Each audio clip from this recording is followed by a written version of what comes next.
Hey guys, it's Ryan here, and today it's time for another chess video.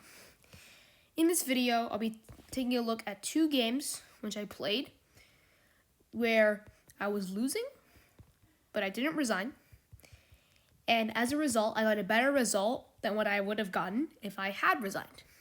This first game, I was black, and the opening started out in average Spanish, which turned into white getting greedy. And then I won the knight on f7. Played bishop to g4, and we had a trade of queens. He took a knight. I took on g2. Took on the second pawn. He took here. I won his bishop, which he sacked the rook and got the bishop. So after all that craziness, I ended up in exchange. Okay, rook ae8, f3, rook hf8. Just bringing my rooks into the second rank. Takes. And I blundered the rook. Okay, now he's just a knight up. It's not the greatest position in the world. And a lot of people would resign in this position because white is completely winning. Instead, I kept fighting. I lost one of my pawns. I lost another pawn. I got one back, though. And then he forked my king and my remaining rook. Again, a lot of people here would resign. But no, I kept fighting. He took the pawn, and I was just slowly being pushed back. And I know I was running out of time. He captured the pawn on h7, and it was over. He was going to queen. Okay, he queened. It's pretty much over now. King to d8, and in this position, he stalemated me with the move rook h7.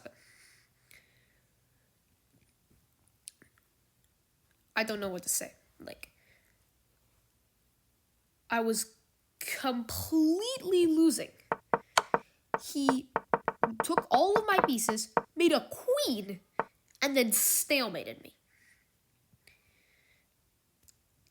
This is why you don't resign. There's always a chance that your opponent will stalemate you.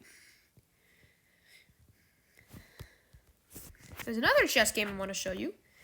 This one, I actually won a completely losing position. I was white, and it started as a very random opening where I was up a pawn in the opening, and I got the classic en passant capture. Beautiful. And it was an average game. Trade. Pretty average game. I would say I was winning. And then after this move, I played the move queen to e5. This chess move is terrible. And the reason I played it is even worse. I was trying to play the move queen to a5 in this position, but I realized it was a bad move. I tried to put the queen back on f5, and I dragged it and I dropped it too soon. And it landed on e5. And he took the queen. I chose not to trade. Knight f to g4, and he forced the trade. Beautiful chess, dude. And I doubled up. Basically, the idea of those few moves were to stop the knight from guarding the b4 square. And when he stops guarding the b4 square, I can play bishop to b4 and then take the rook on f8, which would be trapped. He played queen e6 to give the rooks a breathing room, but sacrifices the knight, but trades off the rooks. In this position, if you got the material, it's a queen for black versus a bishop for me. I mean, it's not looking good, right? And then he takes one of my pawns. And another one of my pawns. At this point, I realized, wait a minute. The bishop on c3 is invincible because of the pawn. And it guards the g7 square. Which means that if I can somehow get the rook to the back rank, I can checkmate him. I tried to do this. I made sure I didn't get checkmated myself. And he checked me. And in this position, he played the move rook to c1. And I checkmated him. The move rook to e8. What was this?